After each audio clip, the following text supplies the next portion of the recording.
नमस्कार, देश की बात में आपका स्वागत है। मैं हूं मनोज मानस। खबरों का रुख करेंगे उससे पहले देख लेते इस वक्त की अहम सुर्खियां। बिहार वोटर लिस्ट ड्राफ्ट जारी, इसी की वेबसाइट पर आई वोटर लिस्ट।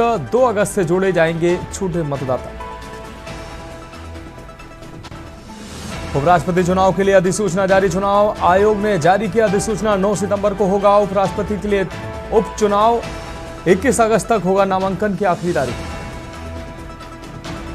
बांग्लादेश के मैप में भारत के 7 राज्यों का हिस्सा, संसद में सवाल उठा। जयशंकर बोले मामले पर कड़ी नजर, प्रोपोगेंडा से निपटने को तैयार। पंजाब के स्कूलों में होगी नशा मुक्ति विषय की पढ़ाई, सीएम मान केजरीवाल फाजिल्का पहुंचे, स्टूडेंट से मुलाकात। विशाखापत्तनम में बनेगा एशिया का सबसे बड़ा डेटा सेंटर, 1 गीगावाट क्षमता होगी। गूगल 50,000 करोड़ रुपए का इन्वेस्टमेंट करेगा। 19 किलो वाला गैस सिलेंडर 34.5 रुपए तक सस्ता हुआ, महंगी हो सकती है हवाई यात्रा। आज से यूपीआई के नए नियम लागू। आप देख रहे हैं खबरों का सारथी। और अब खबरें विस्तार से। हम खबर से बुलेटिन की शुरुआत करेंगे। जगदीप धनखड़ के इस्तीफे के बाद खाली हुए उपराष्ट्रपति पद के लिए चुनाव का ऐलान कर दिया गया है। चुनाव आयोग ने बताया है कि उपराष्ट्रपति पद के लिए 9 सितंबर को चुनाव कराया जाएगा। अधिसूचना 7 अगस्त को जारी की जाएगी, जबकि नामांकन पत्र दाखिल करने की अंतिम तिथि 21 अगस्त होगी। आपको बता दें कि उपराष्ट्रपति का चुनाव एक विशेष प्रक्रिया के तहत होता है, जो भारतीय संविधान और उपराष्ट्रपति चुनाव अधिनियम 1952 के प्रावधानों के अनुसार संचालित होता है।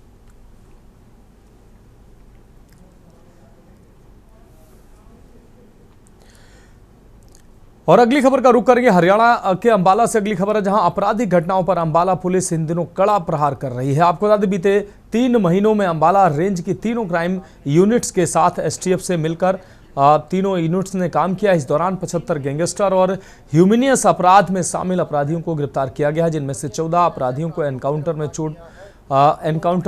भी किया गया है। वहीं 2 कुख्यात आरोपी रोमिल बोहरा और भीम कुमार को भी गिरफ्तार किया गया। ये दोनों ही आरोपियों के खिलाफ कई मुकदमे दर्ज हैं। इसके अलावा सुरक्षा को देखते हुए तीनों जिलों में 690 नए सीसीटीवी कैमरे लगाए गए हैं। वहीं छोटे अपराध के अड्डों पर भी लगातार कार्रवाई की जा रही है। इस दौरान 30,900 चालान भी किए गए। पिछले 3 महीने में जहां तक डाटा की बात है, हमने 75 ऐसे अपराधियों को गिरफ्तार किया है। जो आप सभी का इस प्रेस कॉन्फ्रेंस में स्वागत है।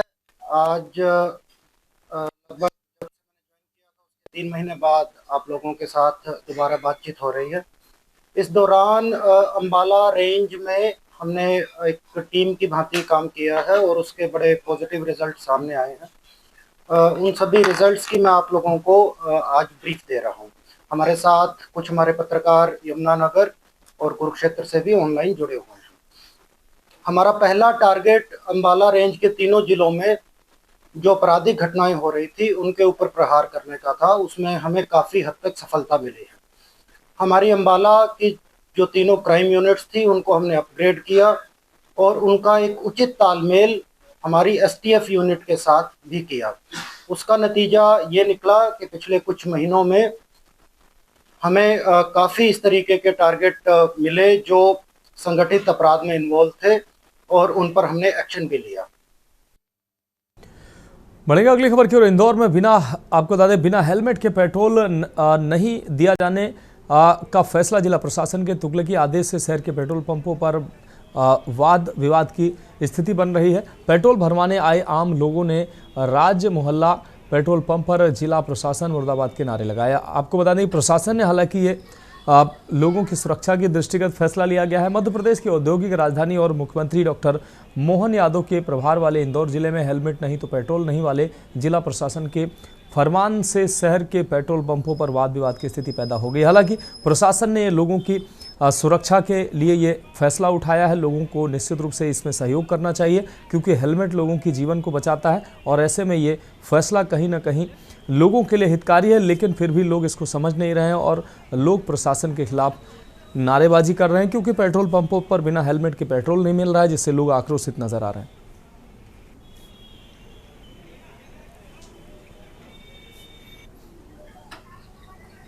परेशानी तो एक ही है सर के जैसे सब्सिडी आधार रहता है, ऐसा पेट्रोल पंप पे सब्सिडी आधार हेलमेट रखवा दीजिए।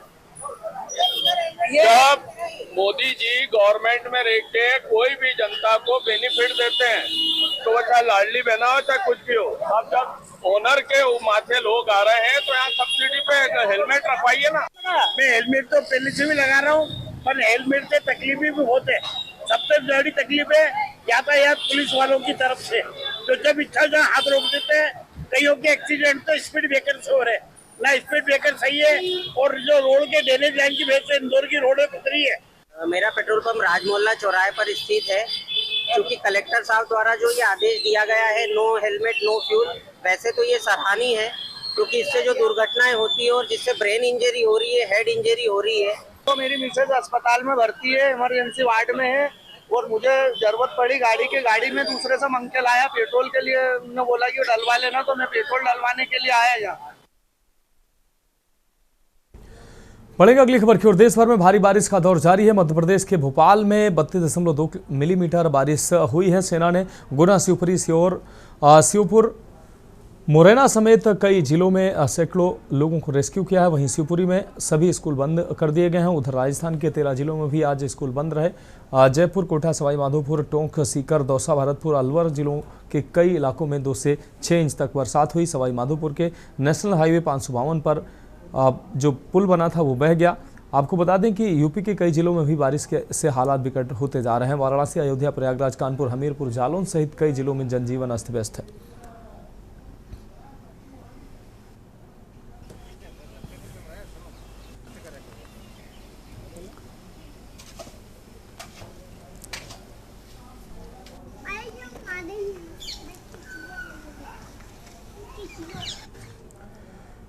अगली खबर का रुख करेंगे लखनऊ से। अगली खबर है जहां उत्तर प्रदेश की राजधानी लखनऊ से अहम खबर। विकसित यूपी ग्रामीण उद्यमिता पर मंथन किया गया है। महिला नेतृत्व पर लखनऊ विश्वविद्यालय में होगा मंथन। ट्रांसफॉर्म रूरल इंडिया शनिवार को आयोजित करेगा इंडिया रूरल कोलोक्सवी 2025। तो इंडिया रूरल कोलोक्सवी 2025 आयोजित होगा। नीति निर्माता, सामाजिक संगठन पर विचार विमर्श होगा। युवा नवोन्मेषक विषय होंगे शामिल। इस सीएम युवा योजना पर विशेष विमर्श किया जाएगा। महिला एफपीओ पर भी होगा विशेष विमर्श। ग्रामीण भारत को नवाचार बनाने का लक्ष्य है। ग्रामीण भारत को नेतृत्व का केंद्र बनाने का लक्ष्य रखा गया है। समावेशी और सतत विकास पर चर्चा होगी। अन्य महत्वपूर्ण विषयों पर भी परिचर्चा होगी।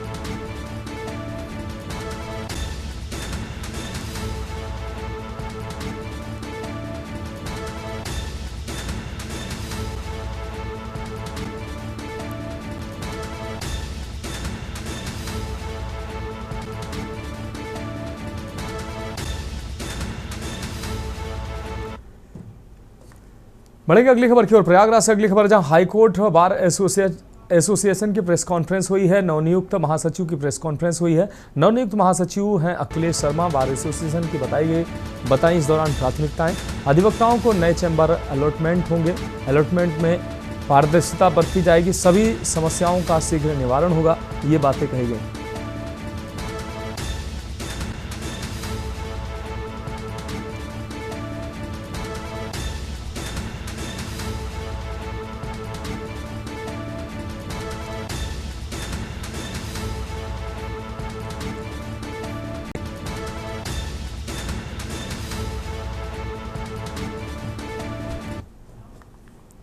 अगली खबर लखीमपुर खीरी से है जहां जिले में परिवहन विभाग ने बड़ी कार्रवाई करते हुए 22 वाहनों को सीज कर दिया है। एआरटीओ शांति भूषण पांडे के नेतृत्व में ढकेरवा व निघासन क्षेत्र में चेकिंग अभियान चलाया गया, जिसमें नियमों का उल्लंघन करने वाले वाहनों पर कार्रवाई की गई है। आपको बता दें कई वाहनों के चालान भी काटे गए हैं, जबकि सीज किए गए वाहनों को अग्रिम कार्रवाई के लिए स्थानीय पुलिस के सुपुर्द कर दिया गया है। यह अभियान सड़क सुरक्षा और नियमों के कड़ाई से पालन के लिए सुनिश्चित करने के उद्देश्य से यह अभियान चलाया गया है। बढ़ेंगे अगली खबर की ओर। बाराबंकी से अगली खबर है जहां प्रभारी मंत्री एवं प्रदेश के कारागार राज्य मंत्री सुरेश राही ने शुक्रवार को तहसील रामनगर के बाढ़ प्रभावित इलाकों का निरीक्षण किया। इस दौरान उन्होंने जिलाधिकारी शशांक त्रिपाठी, अपर जिलाधिकारी अरुण कुमार सिंह, उप जिलाधिकारी ज्वाइंट मजिस्ट्रेट गुंजिता अग्रवाल, बाढ़ कार्य खंड के अधिशासी अभियंता शशिकांत सिंह सहित सिंचाई विभाग एवं अन्य अधिकारियों के साथ हेतमापुर धाम सुंदरनगर एवं आसपास के क्षेत्रों का भ्रमण कर सरयू घाघरा नदी के दाएं तट पर चल रहे बाढ़ सुरक्षा कार्यों का जायजा लिया है। मंत्री ने चेलारी घाट गणेशपुर तटबंध के निकट परक्यूपाइन स्टड एवं स्क्रीनिंग से हो रहे बाढ़ सुरक्षात्मक कार्य का निरीक्षण किया। लगभग 209.06 लाख रुपए की लागत से काम हो रहा है। निरीक्षण के दौरान मंत्री ने क्षेत्रीय ग्रामीणों से संवाद कर परियोजनाओं से संबंधित जानकारी प्राप्त की और उनकी समस्याओं को भी सुना है।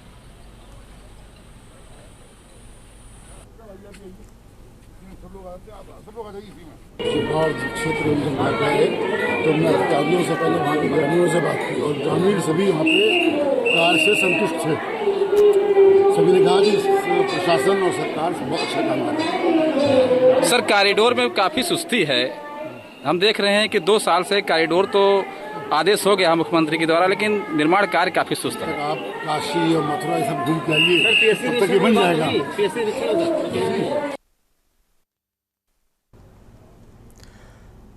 रुक करेंगे अगली खबर का। बांदा में कानून व्यवस्था की पड़ताल और नई पुलिस भर्ती के आरक्षियों से मुलाकात करने के लिए ADG zone Prayagraj doctor Sanju Gupta police line पहुंचे और इसके बाद पुलिस अधीक्षक कार्यालय पहुंचकर कार्यालय का निरीक्षण किया। आपको बता दें कि आज सुबह बांदा पहुंचे एडीजी जोन ने पुलिस लाइन का निरीक्षण किया है। साथ में नई पुलिस भर्ती के रिक्रूट आरक्षियों से मुलाकात कर उनकी समस्याएं सुनी हैं।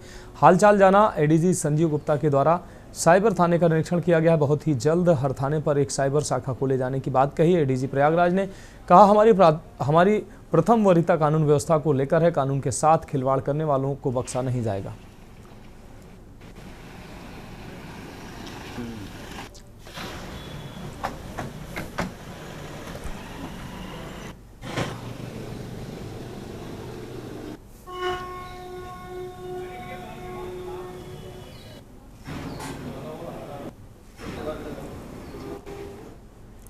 और बढ़ेंगे अगली खबर की ओर। संभल में रिहाई के बाद बोले शाही जामा मस्जिद सदर, आवाम कहेगी तो लड़ूंगा चुनाव। संभल जेल में 133 दिन बीतने के बाद शाही जामा मस्जिद के सदर की रिहाई होने पर उनका जोरदार स्वागत हुआ। जगह जगह नारेबाजी कर लोगों ने आतिशबाजी छोड़ी।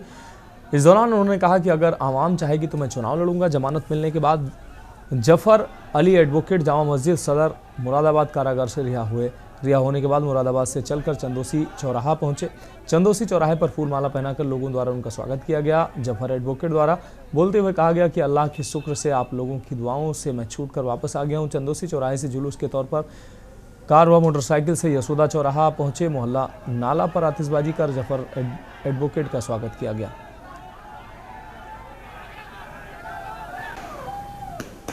देखिए, अल्लाह का बहुत बड़ा करम हुआ है और तमाम आवाम संभल की, पूरे हिंदुस्तान की, उसने मेरे लिए दुआ करिए, जिसका मैं शुक्रगुजार हूँ। मौला का शुक्रगुजार हूँ, अल्लाह का शुक्रगुजार हूँ जो मैं आज यहाँ छूट कर आ गया हूँ।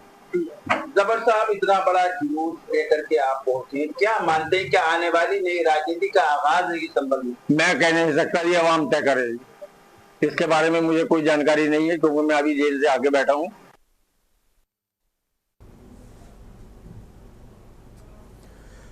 अब बात करेंगे अगली खबर की। सिद्धार्थनगर के छगड़ी हवा में स्वर्ण व्यवसायी के साथ बदमाशों ने लूट की घटना को अंजाम दिया। लूट की कोशिश की है। बदमाशों ने स्वर्ण व्यवसायी को मारपीट कर लहूलुहान किया। घटना उस वक्त हुई जब व्यवसायी इटवा से छगड़ी हवा अपनी दुकान पर जा रहा था। तभी बाइक सवार 3 लोगों ने पीछा कर घटना को अंजाम दिया। स्वर्ण व्यवसायी को मारपीट कर लहूलुहान कर दिया। सूचना पर मौके पर पहुंची त्रिलोकपुर पुलिस ने पीछा किया, लेकिन बाइक सवार तीनों युवक बलरामपुर के पचपेड़वा की तरफ से भाग निकले। तो स्वर्ण व्यवसायी के साथ लूट की कोशिश की गई है।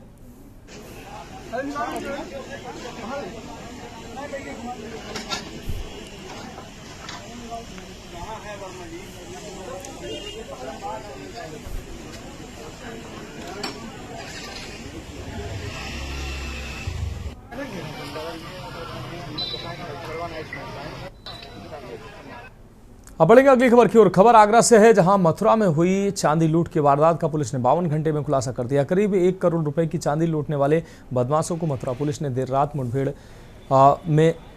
हो गई है। पुलिस की इस दौरान गोली लगने से 2 बदमाश घायल हुए, जिनमें से एक नीरज निवासी तेहरा गांव आगरा का साथ इलाज के दौरान उसकी मौत हो गई। दूसरा बदमाश राहुल अभी भी घायल अवस्था में इलाजरत है। पुलिस ने नीरज का शव पोस्टमार्टम के लिए भेज दिया है। मथुरा पुलिस की टीम आगरा पोस्टमार्टम हाउस पर मौजूद रही। मामला अब हत्या और लूट के संगीन अपराध में बदल गया है।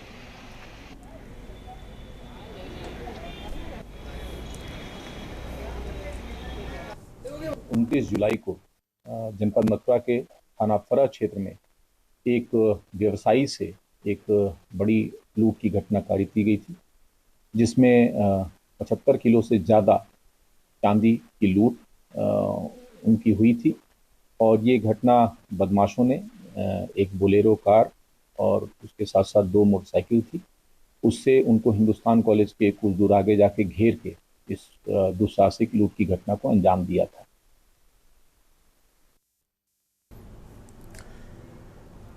बढ़ेंगे अगली खबर की ओर। खबर हमीरपुर से है, जहां बढ़ते बाढ़ संकट के बीच जल शक्ति राज्य मंत्री रामकेश निषाद हमीरपुर पहुंचे हैं। वे नौका के जरिए बाढ़ प्रभावित क्षेत्रों का जायजा लेंगे और बाढ़ आश्रय स्थलों का निरीक्षण भी करेंगे। मंत्री बाढ़ से बिगड़ते हालातों को देखकर जिले के वरिष्ठ अधिकारियों के साथ बैठक कर सकते हैं, ताकि राहत और बचाव कार्य में तेजी लाई जा सके।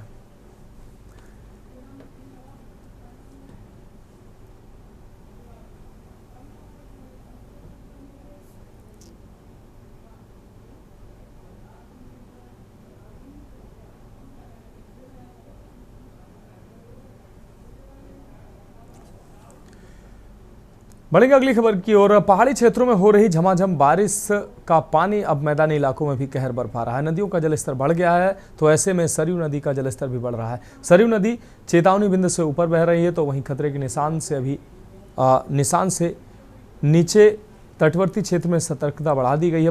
बाढ़ग्रस्त क्षेत्रों में बाढ़ चौकियां हाई अलर्ट मोड पर हैं। SDRF, जल पुलिस और स्थानीय गोताखोर लगातार घाटों पर मौजूद रहकर सुरक्षित वातावरण में श्रद्धालुओं को स्नान करा रहे हैं।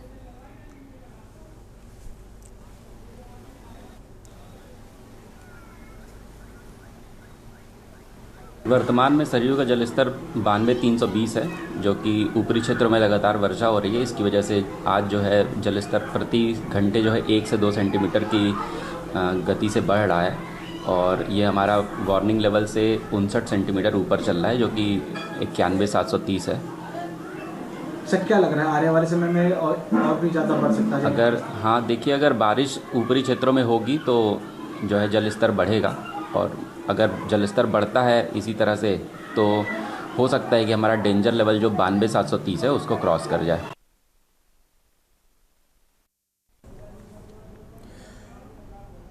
बढ़ेंगे अगली खबर की ओर। खबर बांदा से है, जहां जनपद के जसपुरा क्षेत्र में केन और चंद्रावल नदियों के बढ़ते जलस्तर से तालाब, आपको बता दें, हालात बिगड़ते जा रहे हैं। वहीं गांव और आसपास के 6 तालाब बनते जा रहे हैं। सैकड़ों गांवों का संपर्क मुख्यालय से टूट चुका है। बाढ़ग्रस्त इलाकों में अब तक जिला प्रशासन की ओर से कोई ठोस व्यवस्था नहीं की गई है। मजबूर ग्रामीण निजी नावों के सहारे जान जोखिम में डालकर सफर कर रहे हैं। केन, यमुना और चंद्रावल नदियों का जलस्तर लगातार बढ़ रहा है, जिससे हालात और गंभीर होने की आशंका बनी हुई है।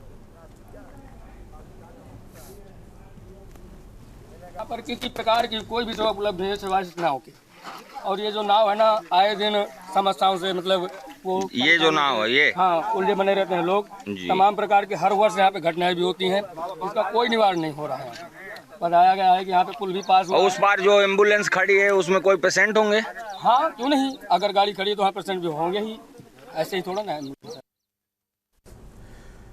रुक करेंगे अगली खबर का। खबर औरैया से, जहां कोटा बैराज से पानी छोड़े जाने के बाद यमुना नदी का जलस्तर खतरे के निशान से 3 मीटर ऊपर पहुंच गया है। जीतमल क्षेत्र के सिकरोड़ी गांव में हालात गंभीर हैं। 56 परिवारों को सुरक्षित स्थानों पर भेजा गया है। स्कूलों में पानी भरने से पढ़ाई बंद हो गई है। बड़ेरा, गोहानी कला, फरिहा, नौरी, अस्ता समेत कई गाँव बाढ़ से प्रभावित हैं। राहत कार्यों में तेजी लाई गई है। नावें लगाई गई हैं और राहत चौकियाँ खोली गई हैं। DM डॉक्टर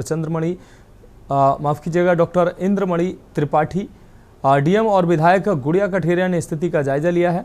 SDRF तैनात है और प्रशासन भोजन, दवा, टेंट व बिजली पानी की व्यवस्था में जुटा हुआ है।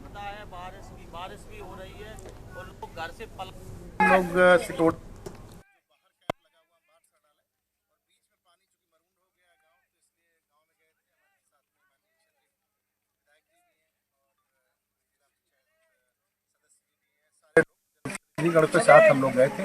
पहले तो जो अनुमन्य है राशन किट उनको वितरण किया गया है, और भीतर से हमारी PSC की फ्लड कंपनी लगी हुई है।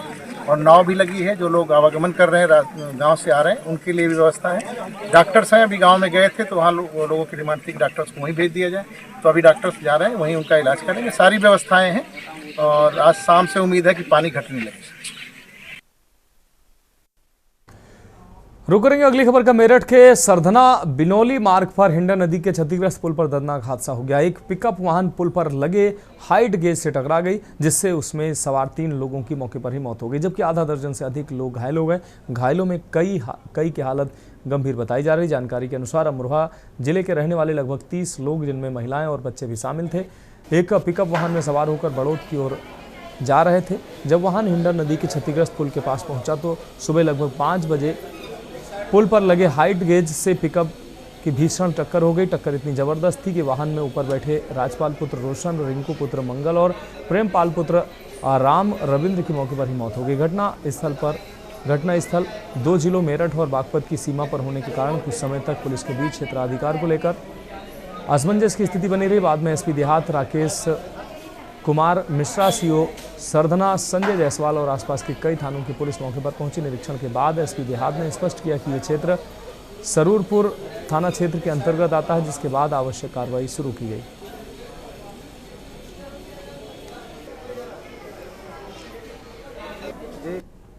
अख्तियारपुर गाँव मेरा, डिस्ट्रिक्ट अमरोहा, मंडी धनवा। हम पकड़ जा रहे थे गंज से। हमने जो है गाड़ी थोड़ी डबल छत कर ली थी। डबल छत पे जो थोड़ा होकर के ये जो हमारे 5-7 लोग ये उसमें ऊपर लेट रहे थे।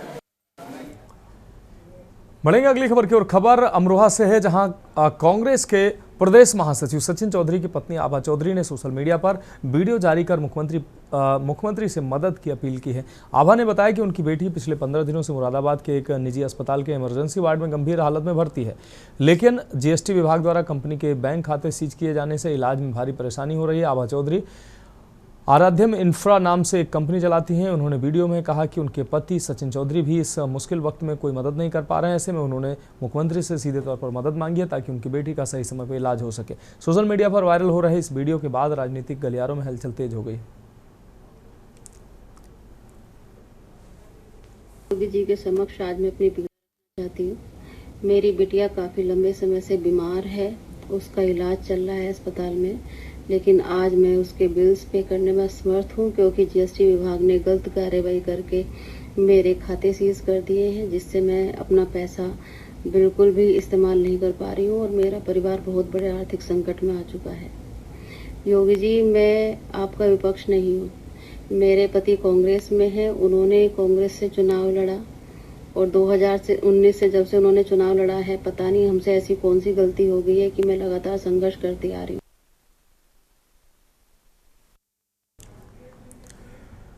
फिलहाल खबरों में वक्त एक ब्रेक का, जल्द हाजिर होंगे। आप देख रहे हैं की न्यूज, खबरों का साथ। ब्रेक के बाद इसके बाद में एक बार फिर से आपका स्वागत है। रुक करेंगे अगली खबर का। बरेली में पिछले कुछ दिनों से सोशल मीडिया पर बरेली परिक्षेत्र के विभिन्न जिलों में ड्रोन जैसी उड़ती चीजें देखे जाने की खबरें वायरल हो रही हैं। कहीं वीडियो तो कहीं मौखिक चर्चाओं के जरिए ये खबरें फैल रही हैं, जिससे लोगों में बेचैनी बढ़ रही है। हालांकि पुलिस ने अब तक ऐसी किसी भी सूचना की पुष्टि नहीं की है। इन बढ़ती अफवाहों को देखते हुए पुलिस महकमा सतर्क हो गया है। डीआईजी अजय कुमार साहनी ने आम लोगों से अपील की है कि वह इन झूठी बातों पर ध्यान न दें और बिना जांचे परखे कोई भी जानकारी सोशल मीडिया पर न फैलाएं।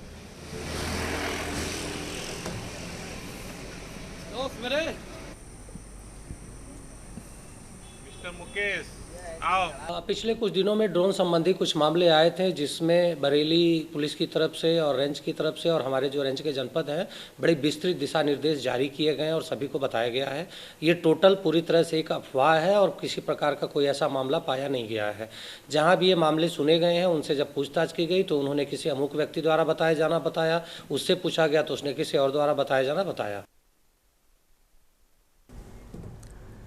बढ़ेंगे अगली खबर की ओर। बुंदेलखंड में अभिशाप बन चुकी अन्ना प्रथा और खाद की समस्या को लेकर भारतीय किसान यूनियन चित्रकूट ने मुख्यालय स्थित कृषि भवन से विकास भवन तक जुलूस निकालकर विरोध प्रदर्शन करने के बाद अनिश्चितकालीन धरना प्रदर्शन शुरू कर दिया। प्रदर्शन का नेतृत्व कर रहे किसान यूनियन के जिला अध्यक्ष राम सिंह राही ने कहा कि बुंदेलखंड के किसान लंबे समय से अन्ना प्रथा जैसी ज्वलंत समस्या से जूझ रहे हैं। जिला प्रशासन के आश्वासन के बाद भी अन्ना जानवरों को गौशालाओं में संरक्षित नहीं किया जा रहा है, जिसकी वजह से क्षेत्र का किसान धान की रोपाई नहीं कर पा रहा है। इसके अलावा सहकारी समितियों में खाद की उपलब्धता न होने से किसानों को भारी दिक्कतों का सामना करना पड़ रहा है।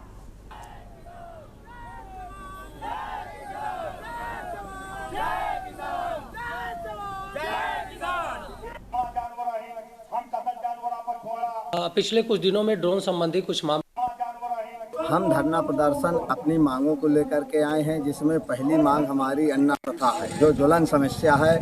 एक भी जानवर पशु बाड़ों के अंदर आज तक नहीं किया गया। हम बराबर सीडीओ मैडम से हर किसान दिवस में रिक्वेस्ट करते रहे, लेकिन हमें खाली सिर्फ और सिर्फ आश्वासन मिला है। हमें किसी भी समितियों में डीएपी यूरिया जैसा उर्वरक प्राप्त नहीं होता। आज धरना प्रदर्शन हमारा जो है हमारे साथ अब तक के आते हुए धोखे को देखते हुए है, और जो है अन्ना प्रथा जिस तरह से पूरे जनपद के लिए साफ बना हुआ है, इसको तत्काल व्यवस्थित करे जिला प्रशासन, और साथ ही साथ जो है हमारे लिए खाद की व्यवस्था पूरे जनपद में सुनिश्चित करे। अन्ना के साथ साथ खाद ये जो आई, इसमें सबसे बड़ी चीज़ जो आ रही है, इसमें नैनो यूरिया का प्रतिबंध हटाया जाए, किसान की मर्जी से जोड़ा जाए। ये हमारी मुख्य रूप से 3 मांगे हैं, और जो भी किसान अपनी कुछ सामयिक समस्याओं से जुड़ा हुआ किसान अपनी मांग को लेकर उनकी भी मांग हम संबंधित अधिकारी के सामने रखेंगे। मांग मुख्य रूप से हमारी अन्ना प्रथा से। अन्ना प्रथा का समाधान अभी तक हमारे किसानों को नहीं मिल पाया, और फसलों के उनने रोपण कर दिया, बुआई कर दिया, रात दिन बराबर अपनी फसल की वो रखवाली करता, फिर भी अपनी फसल नहीं बचा पा रहा। रुक करेंगे अगली खबर का। आगरा के फतेहपुर सीकरी थाना क्षेत्र में हुई लाखों रुपए की चोरी की वारदात का पुलिस ने खुलासा कर दिया। इस संयुक्त कार्रवाई में एसओजी सर्विलांस टीम और थाना फतेहपुर सीकरी पुलिस ने मिलकर 2 अभियुक्तों को गिरफ्तार किया। पुलिस ने बताया कि मुख्य आरोपी डूंगर, जो थाना किरावली क्षेत्र का निवासी है, चोरी के वारदातों को अंजाम देने से पहले नशा करता था और फिर सुनियोजित तरीके से घरों में सेंध लगाता था। पूछताछ में आरोपी ने आगरा, देहरा और भरतपुर के कई क्षेत्रों में चोरी की वारदात कबूल की है। पुलिस ने अभियुक्त के कब्जे से सोने चांदी के आभूषण, नकदी और एक तमंचा बरामद किया। आरोपी की निशानदेही पर एक अन्य व्यक्ति को भी गिरफ्तार किया गया है। डीसीपी वेस्ट अतुल शर्मा ने बताया कि आरोपी अयासी और महंगे शौक पूरे करने के लिए चोरी की घटनाओं को अंजाम देता था। उसकी गिरफ्तारी से क्षेत्र में हुई कई अनसुलझी चोरी घटनाओं का भी खुलासा हुआ है।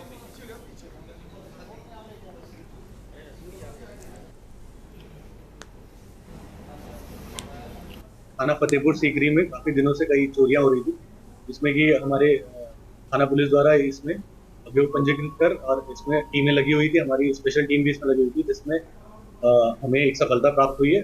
एक शातिर चोर जिसका कि नाम डूंगर है और ये निवासी किरावली थाना क्षेत्र का रहने वाला है, इसको पकड़ा गया है। इसके साथ ही एक पूर्व प्रधान है लड़ामदा थाना जगदीशपुरा का, उसको भी पकड़ा गया है। ये चोरी डूंगर जो है वो चोरी किया करता था देहात क्षेत्र में जाकर, आसपास फतेहपुर सीकरी और रूपबास क्षेत्र में, और फिर ये चोरी करने के बाद जो भी इसको सामान मिलता था वो इसको लाकर देता था, ये उसको कुछ पैसे देता था। बढ़ेंगे अगली खबर की ओर। बरेली में किसानों के गन्ना मूल्य बकाया न चुकाने पर केसर चीनी मिल वहेड़ी व ओसवाल चीनी मिल नवाबगंज पर बड़ी कार्रवाई हुई है। 11.88 हेक्टेयर जमीन कुर्क की गई। जल्द नीलामी होगी। जमीन की नीलामी की तैयारी शुरू कर दी गई है। केसर चीनी मिल बहेड़ी पर किसानों का 168 करोड़ व ओसवाल चीनी मिल नवाबगंज पर 70 करोड़ रुपए का बकाया है। ये कार्रवाई उप जिलाधिकारी बहेड़ी के आदेश पर की गई है। मौके पर जिला गन्ना अधिकारी और नायब तहसीलदार की टीम मौजूद रही। वहीं ओसवाल चीनी मिल का चीनी गोदाम को सील कर नोटिस अस्पा किया गया। नीलामी की तारीख जल्द ही अखबारों के माध्यम से सार्वजनिक की जाएगी।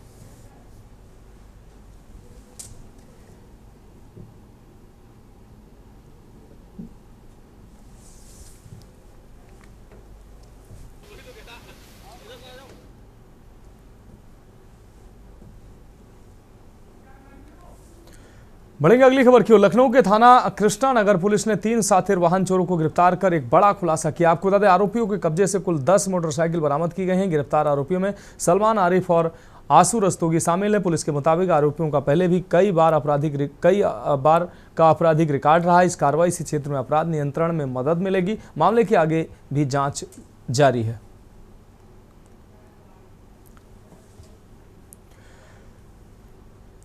कासगंज जिले के सोरो कोतवाली क्षेत्र में पुलिस और एसओजी टीम ने 2 आरोपियों चाहत अलवी और खुशनूर को गिरफ्तार किया है। ये दोनों पहले सोशल मीडिया के जरिए लड़कियों से दोस्ती करते थे, फिर उनके अश्लील वीडियो बनाकर ब्लैकमेल कर दुष्कर्म करते थे। पिछले माह इन्होंने एक सरकारी शिक्षिका और एक नाबालिग लड़की को शिकार बनाया। पीड़िता ने 30 जुलाई को थाने में एफआईआर दर्ज कराई, जिसके बाद पुलिस ने 24 घंटे में आरोपियों को गिरफ्तार कर जेल भेज दिया। आरोपियों के पास से 2 मोबाइल फोन बरामद किए हैं। पुलिस हर पहलू के आधार पर जांच कर रही है, जिसमें लव जिहाद की आशंका भी शामिल है। सोरो क्षेत्र में एक घटना संज्ञान में आई पुलिस के कि 2 युवक हैं। इन्होंने इनके आसपास रहने वाली एक महिला और एक नाबालिग बच्ची के साथ इन्होंने रेप की घटना कारित की थी। लोक लाजवश उन महिला और जो बच्ची है, जो उसी बच्ची के घर में किराए पे रहती है, उन्होंने ये किसी को बताया नहीं। लेकिन जब इनके परिजनों को संज्ञान में आया तो परिजनों पुलिस के संज्ञान में लिया। इसमें तत्परता से पुलिस ने सुसंगत धाराओं में अभियोग पंजीकृत किया और सीओ क्राइम साहब के नेतृत्व में क्राइम ब्रांच और एसएचओ सोरो जगदीश प्रसाद ये लग करके तत्परता से इन दोनों आरोपियों को गिरफ्तार किया है, जिसका नाम चाहत अलवी है और खुशनूर है। ये दोनों सोरो कस्बा के रहने वाले हैं।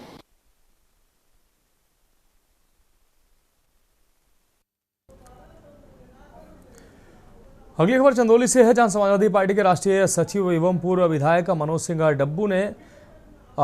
सिंह डब्लू ने भाजपा विधायक और उनके करीबी सहयोगियों पर नहरों की सफाई के नाम पर 30 से 40 करोड़ रुपए के घोटाले का आरोप लगाया। उन्होंने कहा कि नहरों की खराब स्थिति के कारण खेतों तक पानी नहीं पहुंच पा रहा है, जिससे किसान बदहाली का सामना कर रहे हैं। मनोज सिंह ने आरोप लगाया है कि यह घोटाला भाजपा विधायक के संरक्षण में हुआ है और प्रशासन इस मामले में निष्क्रिय है। उन्होंने कड़े शब्दों में कहा कि किसान परेशान है और ये मिलीभगत का नतीजा है, जिसमें आम किसानों के हितों की अनदेखी की गई है। सपा नेता ने मांग की है कि मामले की निष्पक्ष जांच हो और दोषियों को सजा दी जाए।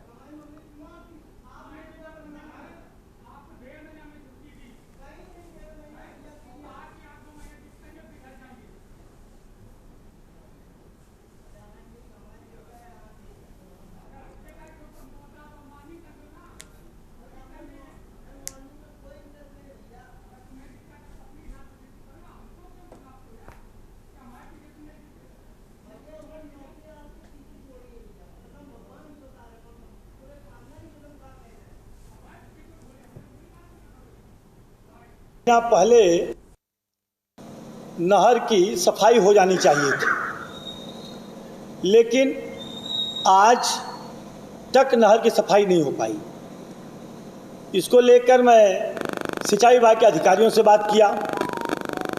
फिर मैं 3 दिन पहले जिलाधिकारी चंदौली से मिलने का काम किया, उनको भी मैं अवगत कराया। उनसे मिलने के बाद मुझे लगा कि कुछ न कुछ सुधार होना चाहिए। बढ़ेंगे अगली खबर की ओर। मैनपुर में नेशनल हाईवे पर हुए सड़क हादसे में व्यवसायी समेत 5 लोगों की जान चली गई। हादसे में एक बच्ची घायल हो गई है। यहां तेज रफ्तार स्विफ्ट कार डिवाइडर से टकराकर दूसरी तरफ जा रहे ट्रक में जा घुसी। मरने वाले सभी लोग एक ही परिवार के हैं। कार सवार आगरा से अपने घर छिबरामऊ कन्नौज वापस जा रहे थे, उसी दौरान यह हादसा हो गया। हादसा थाना भेवर इलाके के नेशनल हाईवे जीटी रोड पर हुआ है। आढ़त व्यवसायी दीपक चौहान अपने परिवार के साथ आगरा से अपने घर छिबरामऊ जनपद कन्नौज वापस जा रहे थे। थाना बेवर इलाके के जोगा पुरैया गांव के निकट उनकी तेज रफ्तार कार पहले डिवाइडर से टकराई, इसके बाद डिवाइडर को पार करती हुई डिवाइडर के दूसरी तरफ जा रहे ट्रक में जा घुसी। हादसे में आढ़ती दीपक चौहान और उनकी पत्नी पूजा व बहन सुजाता 2 बच्चों की जान चली गई। एक बच्ची गंभीर रूप से घायल है, जिसे इलाज के लिए पीजीआई से एफआई रेफर किया गया। पुलिस ने सभी मृतकों के शव को पोस्टमार्टम के लिए भेजा।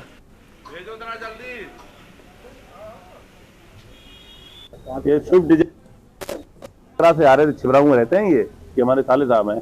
तो वो जाने पानी में गाड़ी जाने कैसे पानी भरा हुआ था, बता रहे जो वहाँ पे गए हैं, पानी में गाड़ी जैसे ही गई तो डिसबैलेंस हो गई। फिर जो रोड के उस पार जो है वो जाके टकराई, एक ट्रक से किसी से टकराई। कितने लोग बैठे हुए थे? 6 लोग बैठे हुए थे। कितने लोगों की?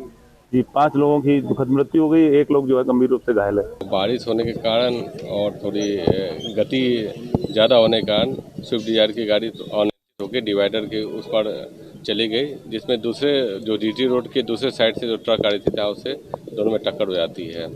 इसमें ड्राइविंग सीट में बैठा हुआ व्यक्ति, इसका नाम दीपक चौहान बताया गया है, उसकी साथ 2 महिला और 2 बच्चियों की मौत की सूचना है।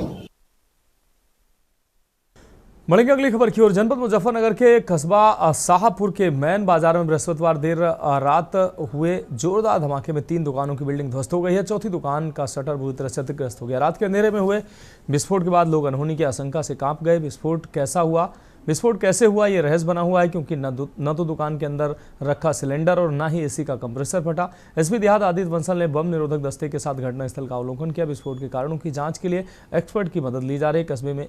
कस्बे के मैन बाजार में यह धमाका देर रात 1 बजे के करीब हुआ, जिससे रात भर अफरा तफरी का माहौल बन गया। मशहूर हलवाई रहे कलीराम सैनी के पास में सर्राफ अनिल वर्मा, गारमेंट्स व्यापारी मुकेश शर्मा और कमल किशोर वर्मा की दुकान है, जिसमें पलडरी निवासी आरिफ किराएदार है। तेज आवाज के साथ हुए धमाके में इन तीनों दुकानों की बिल्डिंग ध्वस्त हो गई। धमाके में सड़क पार पंकज सिंघल की दुकान का शटर भी फट गया। यही नहीं, आसपास की कई दुकानों की बिल्डिंग भी दरारें इन बिल्डिंगों में आ गई। धमाके की आवाज़ सुनकर आसपास के लोग रात के अंधेरे में आशंका इनके द्वारा जताई गई कि विस्फोट सिलेंडर या एसी कंप्रेसर फटने की वजह से हुआ। सूचना पाते ही शाहपुर पुलिस और दमकल की टीम मौके पर पहुंची। सुबह हुई तो साफ हुआ कि न तो सिलेंडर फटा और न ही एसी कंप्रेसर। विस्फोट के बाद किसी तरह की आग भी नहीं लगी। एक सूचना मिली थी शाहपुर थाना में जनपद मुजफ्फरनगर में कि एक गारमेंट की दुकान है तथा एक जो दीवार है वो एक विस्फोट से टूट गई है और दोनों दुकानें एक हो गई हैं। काफ़ी तेज विस्फोट हुआ है, लेकिन कोई फायर का कोई बारूद का लक्षण नहीं पाया गया है, ना कोई एलपीजी का लक्षण पाया गया है। बाकी फॉरेंसिक टीम और बम डिस्पोजल स्क्वाड की टीम ने भी इसका परीक्षण कर लिया है और हमारी फॉरेंसिक टीम और भी हमारी गाजियाबाद से भी आ रही है इसका परीक्षण करने के लिए। बाकी जो भी तथ्य सामने आएंगे तो अनुसार अवगत कराया जाएगा। अभी कोई ऐसी बात या कोई ऐसा चीज़ सामने नहीं आया है जिससे यह बताया जाए कि विस्फोट का कारण वास्तविक रूप से क्या था। बाकी सभी टीमें इसमें जांच कर रही हैं और निश्चित तौर से जो भी तथ्य आएंगे तो अनुसार। बढ़ेंगे अगली खबर की ओर। थाना गांगलहेड़ी में चेकिंग के दौरान पुलिस और बदमाश के बीच मुठभेड़ हो गई। बदमाश पुलिस को देखकर भागने लगा। पीछा करने पर बाइक सवार बदमाश ने पुलिस टीम पर फायरिंग कर दी। पुलिस द्वारा की गई जवाबी फायरिंग में बदमाश की टांग में गोली लगी। पुलिस ने घायल बदमाश को इलाज के लिए अस्पताल में भर्ती कराया। पकड़े गए बदमाश के कब्जे से तमंचा, कारतूस और बिना नंबर की बाइक बरामद हुई है। पकड़ा गया बदमाश नफीस उर्फ काला गाँव सैयद मजरा का रहने वाला है। पकड़े गए बदमाश के खिलाफ दर्जन भर से अधिक मुकदमे हैं। थाना गागलहेड़ी क्षेत्र में कोई मुठभेड़ के विषय में अवगत कराना है कि जनपद सहारनपुर में श्रीमान वरिष्ठ पुलिस अधीक्षक महोदय के निर्देश अनुसार लगातार सघन चेकिंग अभियान चलाया जा रहा है। इसी क्रम में थाना गागलहेड़ी के ग्राम नवादा के पास पुलिस द्वारा चेकिंग की जा रही थी। उस समय ग्राम मुगल माजरा की तरफ से एक व्यक्ति बिना नंबर प्लेट की मोटरसाइकिल से आ रहा था। पुलिस को देखकर वह वापस कच्चे रास्ते में जंगल की तरफ मुड़ गया। यह देखकर पुलिस को शक हुआ तो पुलिस ने भी उसका पीछा किया और वह और तेजी से मोटरसाइकिल पर जाने लगा, जिस कच्चे रास्ते। रुक करेंगे अगली खबर का। संभल में आयोजित नीति आयोग आकांक्षा कार्यक्रम एवं संपूर्णता अभियान सम्मान समारोह का शुभारंभ उत्तर प्रदेश सरकार के प्रभारी मंत्री धर्मवीर सिंह प्रजापति ने दीप प्रज्वलन के साथ किया। इस मौके पर स्कूली छात्र छात्राओं द्वारा प्रस्तुत सांस्कृतिक कार्यक्रमों के आयोजन की शुरुआत को जीवंत बना दिया। प्रभारी मंत्री ने कार्यक्रम में उपस्थित जनसमूह को सरकारी योजनाओं की जानकारी दी और बताया कि जनपद संभल में इन योजनाओं का लाभ किस प्रकार से आम जनता को मिल रहा है। उन्होंने जिला प्रशासन से अपील की है कि सरकारी योजनाओं का अधिकतम लाभ लाभार्थियों तक पहुंचाया जाए। इस अवसर पर जनपद के विभिन्न ब्लॉकों से आई आंगनबाड़ी कार्यकर्ता, आशा संगनी, एएनएम एवं स्वास्थ्य एवं कृषि विभाग से जुड़े अधिकारियों को उनके उत्कृष्ट कार्य के लिए प्रशस्ति पत्र और शील्ड देकर सम्मानित किया गया।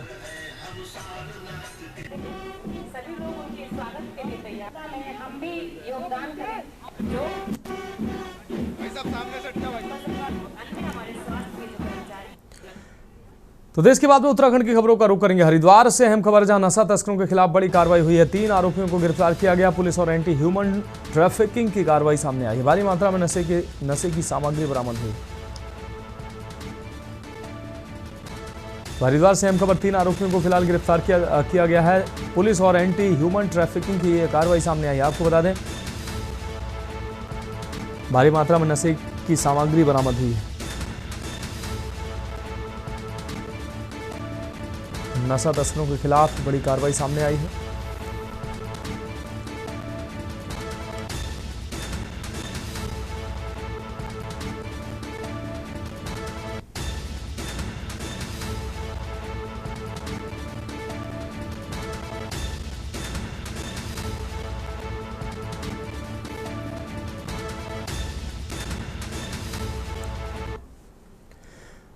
अगली खबर नैनीताल से है, जहां नगर में बीते रोज आपको बता दें नगर जिला प्रशासन व परिवहन द्वारा 2017 के बाद पंजीकृत टैक्सी बाइकों के खिलाफ की गई चालानी कार्रवाई को लेकर आज टैक्सी बाइक यूनियन के अध्यक्ष व टैक्सी बाइक चालक एसडीएम कार्यालय पहुंचे, जहां उन्होंने एसडीएम से वार्ता कर उन्हें अपनी समस्याओं से अवगत कराया। जिलाधिकारी कार्यालय पहुंचे टैक्सी बाइक यूनियन के अध्यक्ष संजय सिरोही ने कहा कि उनके द्वारा उच्च न्यायालय के आदेशों का पूरी तरह से पालन कराया जाएगा।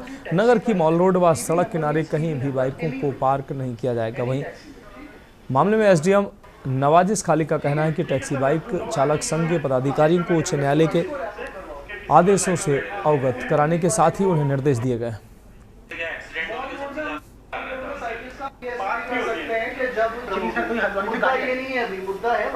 अभी जो टैक्सी स्कूटी बाइकों के जो लगातार धड़ाधड़ चालान हुए थे या गाड़ियां सीज हुई थी, हमारे इस मामले में थोड़ा सा बात होनी थी उनसे कि खाली सिर्फ ये चालानी कार्रवाई जो है स्कूटी बाइकों के लिए ही होती है या फोर व्हीलर के। तो एसडीएम साहब ने कहा कि 2-4 गाड़ी फोर व्हीलर के भी चालान हुए थे। जैसा कि उन्होंने बताया है ऑनरेबल हाईकोर्ट के ऑर्डर के अकॉर्डिंग माल रोड में टीवी नंबर का कोई भी वाहन अलाउड नहीं है। तो हमने उन्हें अपना एक बताया है कि हम माल रोड पे किसी टाइप की कोई गाड़ी या नो पार्किंग जोन जो होगी गाड़ी, उसमें गाड़ी कोई भी पार्क नहीं होगी। देखिए, आज अभी थोड़ी देर पहले टैक्सी बाइक एसोसिएशन के जो पदाधिकारी हैं सम्मानित, वो आज इस कार्यालय में आए थे और अपनी कुछ बातें रखने आए थे, तो जिसमें उनको स्पष्ट रूप से अवगत करा दिया है कि माननीय उच्च न्यायालय के जो निर्देश हैं कि टीबी नंबर या 2017 के बाद के जो रजिस्ट्रेशंस हैं उनकी प्लाइंग पे रिस्ट्रिक्शंस है, तो उसी अनुसार उनको समझाया गया है कि इस चीज़ को अवॉइड करें, अन्यथा की दशा में एनफोर्समेंट की कार्रवाइयाँ जारी रहेंगी।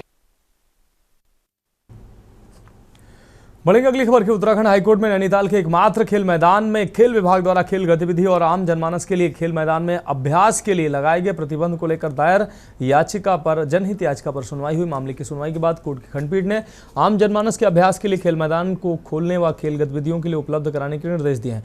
मामले की सुनवाई के लिए कोर्ट ने 18 अगस्त की तिथि नियत की है। आपको बता दें कि नैनीताल निवासी उन्नति पंत उच्च न्यायालय में उन्होंने जनहित याचिका दायर कर कहा कि नैनीताल नगर के एकमात्र खेल मैदान में खेल विभाग द्वारा कुछ ही खेलों को खेलने की अनुमति देने के साथ ही स्थानीय लोगों की प्रवेश व अभ्यास करने पर प्रतिबंध लगाया गया है। याचिकाकर्ता का कहना है कि नगर के एकमात्र खेल मैदान में खेलों के साथ ही कई तरह की गतिविधियां भी कराई जाती रही हैं। याचिका में कोर्ट से खेल मैदान को खिलाड़ियों के अभ्यास व अन्य खेल गतिविधियों को खोलने के लिए प्रार्थना की गई थी।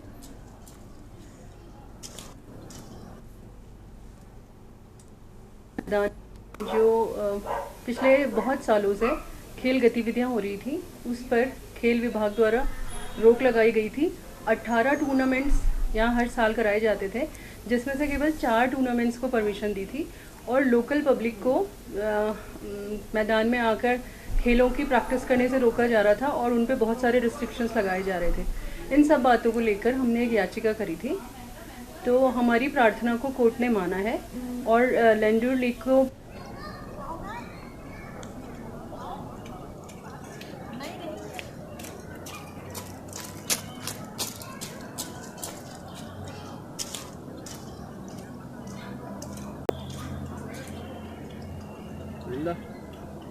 अभी तक झंडा हिल रहा था।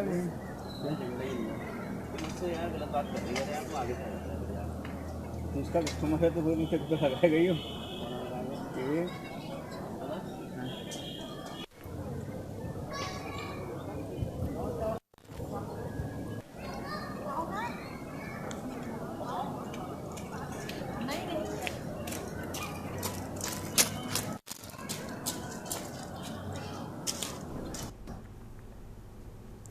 बढ़ेंगे अगली खबर की। रुड़की कोतवाली में एसपी देहात शेखर चंद्र सोयाल ने 3 अहम मामलों का खुलासा किया है। मामले में अंतर्राज्यीय बाइक चोर गिरोह का भंडाफोड़ किया गया। गिरोह के 3 सदस्यों को गिरफ्तार कर पुलिस ने 11 चोरी की मोटरसाइकिलें बरामद की। गिरफ्तार आरोपियों में 2 हरिद्वार और 1 शाहजहांपुर यूपी का निवासी है। दूसरे मामले में सोशल मीडिया पर अश्लील और समाज विरोधी कंटेंट फैलाने के आरोप में पठानपुरा निवासी अमजद को गिरफ्तार किया गया। आरोपी अमजद 9211 कॉमेडी नाम से यूट्यूब और फेसबुक पर आपत्तिजनक वीडियो पोस्ट कर रहा था। तीसरे मामले में साइबर सेल ने बड़ी सफलता हासिल करते हुए एक व्यक्ति से ठगी किए गए 6 लाख रुपए वापस दिलवाए हैं। पीड़ित को डिजिटल अरेस्ट के नाम पर ये ठगी की गई थी। एसपी देहात ने तीनों मामलों में पुलिस और साइबर सेल की तत्परता की सराहना की और जनता को सतर्क रहने की भी अपील की।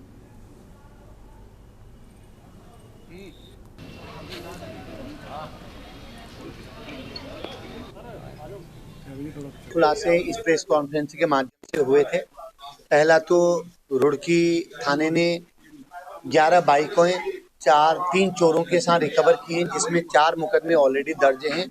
बाकी 7 बाइकों के मालिकों तक अप्रोच करके उसके बारे में पड़ताल की जा रही है। दूसरा जो मामला है वो है साइबर फ्रॉड का, जिसमें हमारी साइबर सेल ने किसी शख्स जो रुड़की वासी हैं, जिन्होंने 1 महीना पहले कंप्लेंट दी थी कि उनको डिजिटल अरेस्ट करा करके 6 लाख रुपए की ठगी करी थी। बढ़ेंगे अगली खबर की ओर। भीमताल की निजी शिक्षण संस्थान में लखनऊ निवासी BCA सेकेंड ईयर की छात्रा के आत्महत्या के मामले में पुलिस जांच में जुटी हुई है।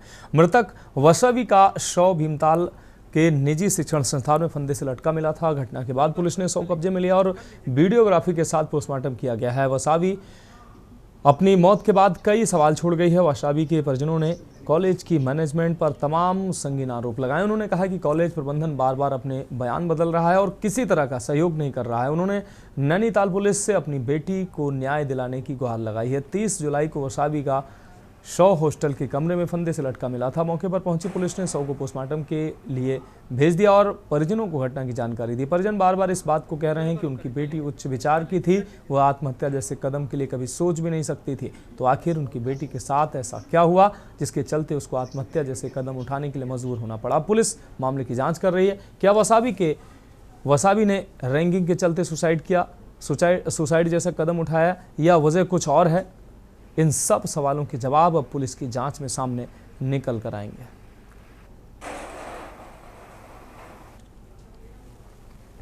परवाही तो बहुत हुई है। वासित उम्र मेरी वगैरह में जो पढ़ती थी, BCA कर रही थी, उसकी जानकारी, और हंसमुख लड़की थी, लेकिन ऐसी कोई उम्मीद नहीं थी कि ऐसा करेगी। ना यहाँ पे जो ग्राफी वगैरह का प्रशासन है उसने भी कोई सपोर्ट नहीं किया अभी तक। और उस समय भी जब 29 तारीख को मेरी बात हुई है बच्ची से रात में, तो रैंकिंग के बारे में उसकी जानकारी दी उसने हमें। भैया हम न्याय चाहते केवल। हमारी बच्ची के साथ जो यह बुरा हुआ है, इससे पहले भी 4 बच्चों के साथ हो चुका है साल भर में इस कॉलेज। हम तो यही प्रशासन से दरखास्त लगाते हैं अपनी कि भाई न्याय मिले हमें। हमारी बच्ची तो चली गई, आगे आने वाले टाइम में कोई बच्चे को ना हो, लेकिन इन्होंने सारी बातें छुपाई हैं हमसे। भवाली थाना क्षेत्र में एक इंस्टीट्यूट है, उसमें एक बच्ची के सुसाइड करने का मामला आया था। तो पुलिस को जैसे सूचना मिली, पुलिस मौके पर पहुंची और उसके बाद में जो मौके साक्ष्य हैं वो भी संकलन किए गए। बाकी PM रिपोर्ट और बाकी चीज़ों को देख के जो है इसमें पुलिस अपनी जांच कर रही है और जैसे भी जांच में तथ्य आएंगे उसके हिसाब से पुलिस इसमें अग्रिम कार्रवाई करेगी। उत्तराखंड में कुमाऊं क्षेत्र के पहाड़ से लेकर मैदान तक स्वास्थ्य विभाग के अस्पताल रेफर सेंटर बने पड़े हैं। 5 अस्पतालों में इलाज न मिलने के बाद सैनिक के 1.5 साल के बच्चे की मौत मामले में उत्तराखंड शासन ने स्वास्थ्य सचिव डॉक्टर R राजेश कुमार के माध्यम से बागेश्वर जिले के 4 चिकित्सकों को कारण बताओ नोटिस जारी करने के साथ जिला अधिकारी बागेश्वर से विस्तृत जाँच रिपोर्ट की मांग की है। स्वास्थ्य विभाग सचिव से पत्र जारी होने के बाद बागेश्वर का मुख्य चिकित्सा विभाग एक्टिव हो गया है। CMO बागेश्वर और चिकित्सक ने घटनाक्रम की संपूर्ण जानकारी मीडिया के माध्यम से सामने रखी। वहीं मुख्य चिकित्सा अधिकारी बागेश्वर कुमार आदित्य तिवारी का कहना है कि शासन स्तर पर बागेश्वर जिले की स्वास्थ्य व्यवस्थाओं को गलत तरीके से पेश करते हुए बागेश्वर जिले के चिकित्सकों पर गलत तरीके से कार्रवाई की जा रही है। सैनिक के मृतक बच्चे को 6 दिन पूर्व बागेश्वर जिला चिकित्सालय से हायर सेंटर रेफर कर दिया गया था। इलाज नहीं मिलने से सैनिक के पुत्र की मौत सुशीला तिवारी अस्पताल हल्द्वानी में हुई थी। पीड़ित परिवार के प्रति स्वास्थ्य विभाग बागेश्वर की गहरी संवेदना है। पीड़ित परिजन से लगातार संपर्क साधकर धीरज बंधाया जा रहा है। हमारे सिस्टम की इतनी दयनीय स्थिति है कि हमने ट्रीट किया, बच्चे को ट्रीट करने का, स्टेबल करने का हमने आगे भेजा और बच्चा अल्मोड़ा मेडिकल कॉलेज से भी रेफर हुआ, जो कि हायर सेंटर है, मेडिकल कॉलेज है, उससे भी रेफर हुआ सुशीला तिवारी में। सुशीला तिवारी में बच्चा 11 से 16 तारीख तक रहा है और हम पे एलिगेशंस लगाए जा रहे हैं कि हमने ट्रीट नहीं किया। जो बड़ा अस्पताल था जहाँ वो बच्चा पहुँचा है वो बागेश्वर जिला चिकित्सालय है। तो प्रारंभिक सवाल तो होंगे कि आपने आखिर क्या कारण था, क्यों रिफर किया, क्यों विलंब हुआ, ये सवाल तो बागेश्वर जिला चिकित्सालय से होंगे। लेकिन बच्चे की मृत्यु यहाँ नहीं हुई है, बच्चा सीरियस था, बहुत गंभीर था, इससे अवगत करा दिया गया। रुड़की की गंगनहर कोतवाली क्षेत्र के गुलामनगर में स्थित एक मस्जिद में धार्मिक शिक्षा लेने गए 11 साल के एक नाबालिग किशोर के साथ 4 आरोपियों ने करीब 4 महीने तक दुष्कर्म किया। ये नाबालिग किशोर मस्जिद में धार्मिक शिक्षा लेने के लिए जाता था। चारों आरोपी भी बताए जा रहे हैं। आरोप है कि एक आरोपी के द्वारा दुष्कर्म की वीडियो भी बनाई गई। मामले की गंभीरता को देखते हुए पुलिस ने चारों आरोपियों के खिलाफ मुकदमा दर्ज कर लिया है। आरोपी, आपको बता दें कि गुलाब नगर में स्थित एक मस्जिद के क्षेत्र में एक 11 साल का नाबालिग किशोर धार्मिक शिक्षा ग्रहण करने के लिए जाता था। आरोप है कि मस्जिद में अंजाम देने वाले मुअज्जिन के कमरे में उसकी अनुपस्थिति में 4 आरोपी नाबालिग किशोर को कमरे में ले जाते थे और उसके साथ दुष्कर्म करते थे। आरोप यह भी है कि एक आरोपी के द्वारा दुष्कर्म का वीडियो भी बनाया गया। किशोर कुछ दिनों से काफ़ी डरा नज़र आ रहा था। साथ ही रात के समय उसे नींद भी नहीं आ रही थी, जिसको देखकर उसके पिता को शक हुआ। जिसके बाद पिता ने पूछताछ की तो नाबालिग किशोर ने पूरा मामला अपने पिता को बताया, जिसके बाद पिता के द्वारा पुलिस को तहरीर देकर आरोपियों पर कार्रवाई करने की मांग की गई। परसों की एक तहरीर हमें मिली थी कि उनके बच्चे के साथ जो नाबालिग है कुछ लोगों ने कुकर्म किया है, तो मेरे संज्ञान में भी बात आई थी। इमीडिएट उसमें मुकदमा दर्ज किया गया है और शायद रिकरिंग मतलब लगातार पिछले काफ़ी महीनों से ये घटना उस बच्चे के साथ हो रही थी, तो हमने मुकदमा दर्ज कर लिया और आगे उसमें जो लीगल कार्रवाई है, अरेस्टिंग की, रिमांड की, वो सब चल रही है। कुछ वीडियो वगैरह भी बनाने का मामला सामने आया। अब वही वो विवेचना का पार्ट है। विवेचना में जो आईयू हमारी लेडी ऑफिसर वो पूरा डिटेल से उसमें जाएंगे। जो भी तथ्य आएंगे, जो उसके पीछे दोषी हैं, जितने लोग दोषी हैं, उनके खिलाफ कार्रवाई की जाएगी। कितने के खिलाफ मुकदमा इसमें? अभी उसमें 4 नेम्ड थे और 2 लोगों को पुलिस ने अपने कब्जे ले लिया था, हिरासत में ले लिया था। बाकी की खोजबीन चल रही है और आगे कार्रवाई भी करेंगे।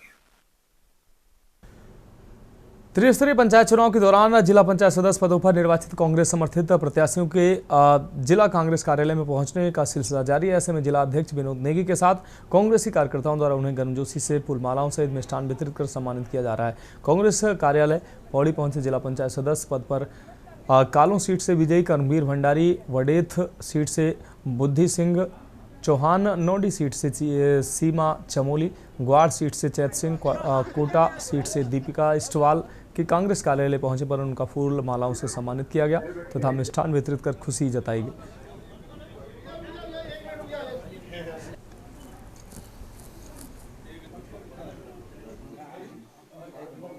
जिस प्रकार इस बार हमें मैंडेट दिया है जनता ने, निश्चित रूप से मैं अपने राज्य क्षेत्र की तमाम जो हमारी 20 ग्राम सभाएं हैं वहाँ की मातृशक्ति, युवा शक्ति और बुजुर्गों का जो आशीर्वाद मुझे मिला उसके लिए मैं धन्यवाद करता हूँ। मैं हमारे यहाँ पे साक्षात भगवान बाबा भैरवनाथ की उनको प्रणाम करता हूँ कि ये जीत आपके माध्यम से और जो हमने मेहनत किया उसका फल आपने हमें दिया, निश्चित रूप से ये उनको समर्पित है।